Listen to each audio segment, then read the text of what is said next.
guys, welcome back. I'm Laura Wilkie with Down Home with Lemon Pie, and this is our Form 1, Term 1 update for this school year.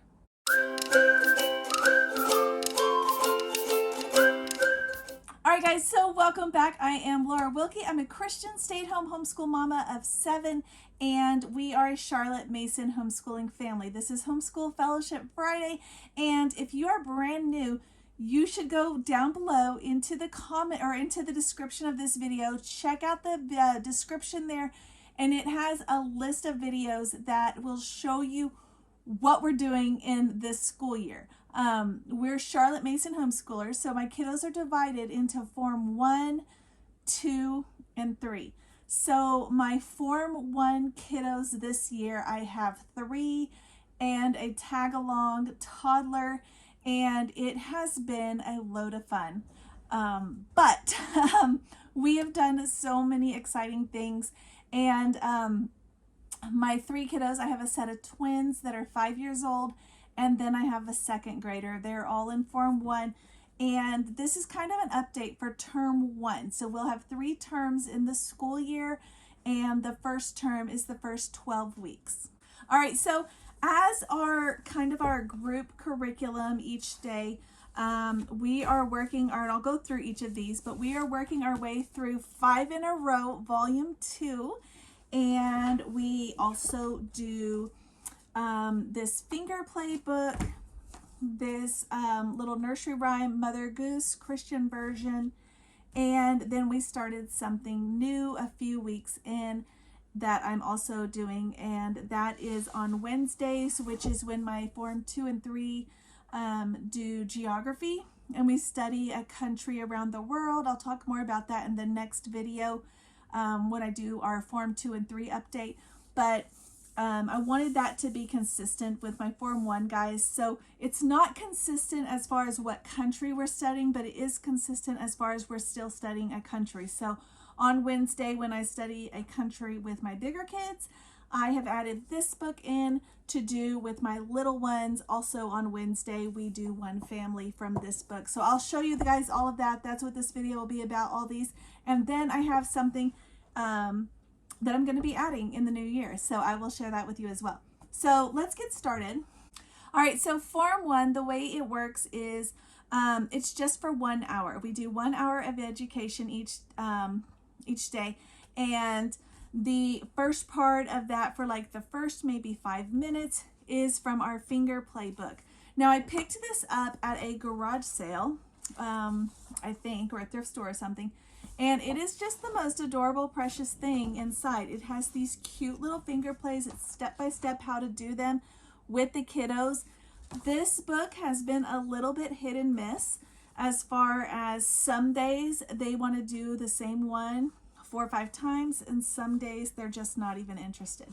So yeah, that's probably just an age thing. I mean, I don't think it's actually the book, but yeah, but it has been interesting. They're a little tricky to remember, so I do have to have the book with me in front of me every time we do them, because I have a hard time memorizing these because there's so many words and little actions that go with them. Some of them I've even made up my own actions. We have not made it all the way through this book. So there's, I don't even know how many are in here. If I flip to the back here, it looks like there's maybe 28 in here. And we were doing 1 a week and would do it for all the days of that week. We would do it every morning. So yeah, some of them we are going to go back and repeat because they enjoyed them and they have not memorized them. So they had a good time with this. After that, we do a page or maybe a 2-page spread from this one, Christian Mother Goose. And this one is going to take us probably all school year. We've not gotten very far in it, but I do absolutely love it. Sometimes I find a craft to go along with it, just like something that I find quickly online. Yeah, so like this is Twinkle Twinkle Little Star, maybe a star, decorate a star or something. These have been really fun. They have really gotten into these, and these they want to keep doing as well. Kids love these kind of sing-song rhymes, and I love that this particular version doesn't have all the strange Mother Goose rhymes that you may have grown up with, like I did as well.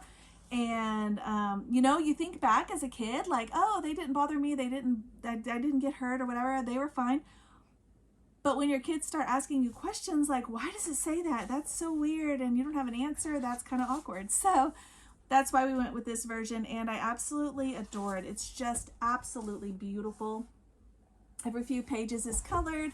The rest are black and white, and I just love it. I do. I love it. So the kids have really enjoyed it as well. But like I said, we're not terribly far into this, and this is actually book 1 of a trilogy. So there are more books to go along with it.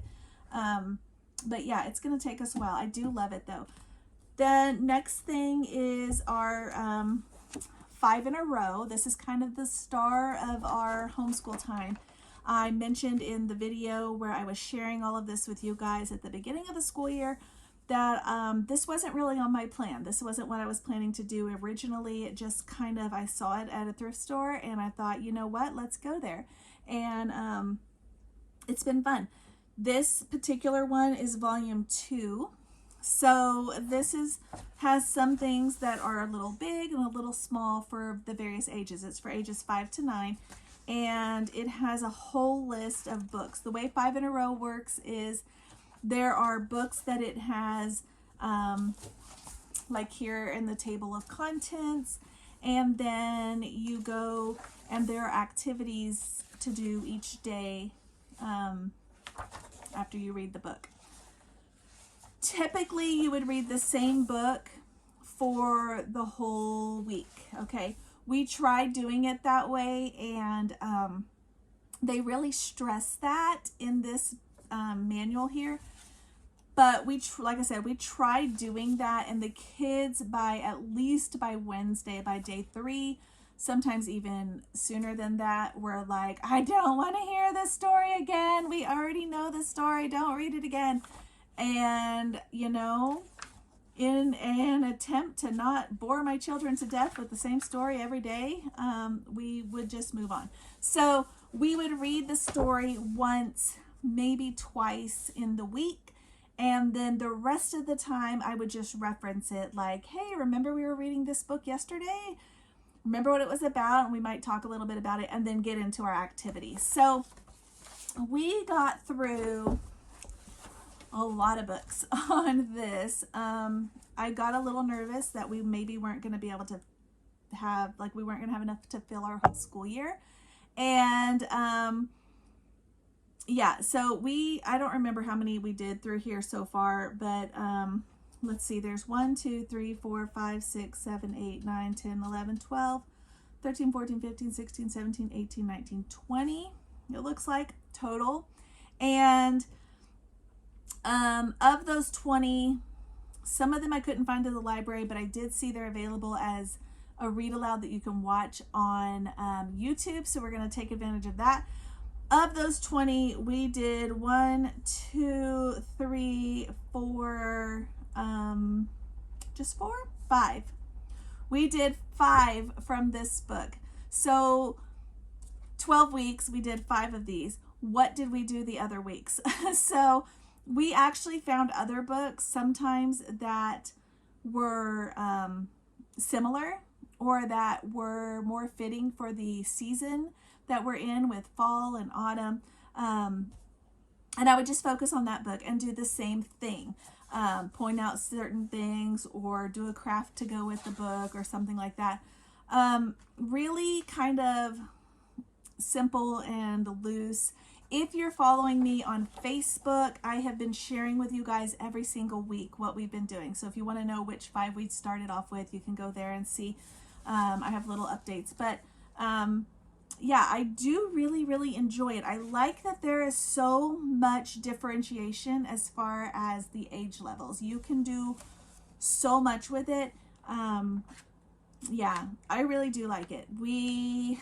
I don't know though that we're going to go to the next volume, and I'll tell you why in a few minutes, But first, I wanted to share with you what we do on Wednesdays. So Wednesdays, I put that aside. We actually, instead of that, we do this.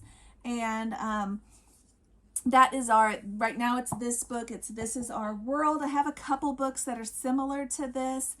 And the way they work is they have a 2-page spread where they talk about a family from another country. So these are all the countries that are included. Can you see it? Those are all the countries that are included. And I have just been going front to back in this book. So starting with the first one, and then the next one, and the next one, and the next one, so on. We started this several weeks in, so we have not done that many of them. I think we've only done 3. And some weeks we just didn't do it. We just didn't get to it. But anyway, yeah, it has some simple things for that age group, little tips and information, some animals that might be specific to that area. We look it up on the map behind me. We point out where it is. We talk about it a lot. We look at the pictures a lot. We do a lot with it as far as that goes. And then, yeah, it's just been fun. Like I said, we've only done 3 and there are 20, so this is going to take us a while.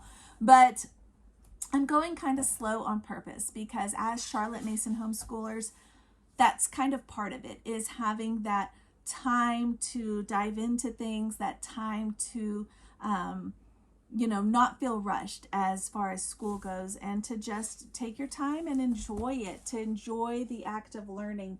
In addition to that, we've done several, like the Dollar Tree books as far as the little skills. For my kindergartners, my 2nd grader has been working through some reading things and doing some one-on-one independent stuff with me. So we have other things that we do also in that 1 hour. Typically, I've been doing Monday phonics is like our special activity, and then Tuesday they do something like in a workbook as far as writing it, and then like phonics might have been like flashcards or a game or something like that. And then Wednesday was our math day, and then we repeat. So then Thursday would be phonics again, and then Friday was writing. So that's kind of how we've been doing it, fairly loosely. If we find that we don't get to something one day, we might just push it to the next day or whatever. Fairly simple, but that's basically how it's going. It's going really well. Yeah, it's going really well, so that's exciting. I was at a thrift store just the other day and found something new, and I was really excited about it because I was hoping for something like this, because I had seen this, but some of the stories included in there are I don't know, they're just not the classics that you just love. They're not the they're just not the classics. So they're good books, but there were some other books that I also wanted to make sure we did not miss during this time in their education. And I got so excited when I found this at the store, the thrift store. This is Story Stretchers, and I don't know. This is exactly like 5 in a Row, but the old-fashioned version, basically. So I don't know if this came out and people who made 5 in a Row saw this, loved it, and made theirs, or what. But it's basically the same thing as 5 in a Row, but it's all, as you can see, all the classic books, which I am excited about. So this is called Story Stretchers, Activities to Expand Children's Favorite Books. And this is super exciting to me. This was made in '89. A little bit dated, but that's the time period I wanted for those classic books, so that was exciting. Also loving how this is organized, because the books are by theme. So all the books about families, the books about friendship, books about feelings, grandmothers, grandfathers, nap time or bedtime, plants and animals, how they grow, science and nature. This is super exciting. I'm really pleased with this find. I feel like I found a treasure. And when you go to it, like let's just pick corduroy, for example. Let's just flip over to corduroy. so I can show you guys real quick. So it's got a 2-page spread here like this. And at the top, it tells you the book. It has a picture of it, so you know if you got the right one. It gives you a little summary here about what it's about if it's one you're unfamiliar with. And then it tells you some things that you might ask about it, like in a circle time, right? Then it's got an art activity, a library corner listening activity where you could listen to it, or as you read it to them, they could listen. This has a housekeeping and dress up corner where it talks about things you can do for math, for movement. So you can take all of that and say like the same things like with 5 in a row, where you say, okay, so Monday's going to be this, and Tuesday's this, and Wednesday, and do one of each of these, and you would be doing great. I like the books that are included in it, so that's why I'm really, really excited. I've even gone through and bookmarked all the ones that I want to be sure that we do not miss. And I'm hoping, I think after the new year, I don't know if we're going to just jump straight to this, or if we're going to flip back and forth between the two, or if we're going to finish some more in this and then come here. I don't know what we're going to do, because there's some in here that are winter related, and I really don't want to skip them. Like, I don't want to wait until we finish 5 in a row and then come here. So I don't know. I might just jump in for term 2 with this. And there's just so many great ones, and I'm excited about it. There's there's some cooking, some block things like with building blocks. But yeah, they're all about the same as far as math, science, some sort of cooking thing, some sort of art thing, and usually some sort of library thing as little activities. They're so exciting. Yeah, I'm just really excited. So I wanted to share that with you guys. That is what we're thinking about moving towards. So that basically wraps up term 1 for Form 1 for this school year. Yeah, stay tuned. I'm going to be sharing with you guys what we're doing in Form 2, and I have one kiddo that is in Form 3, so my 4th to 6th grader and then my 7th grader, what we're doing there and how things have been working out in that department. All right, guys, if you haven't already, hit the notification bell to get updates and alerts, and I will catch you guys next time.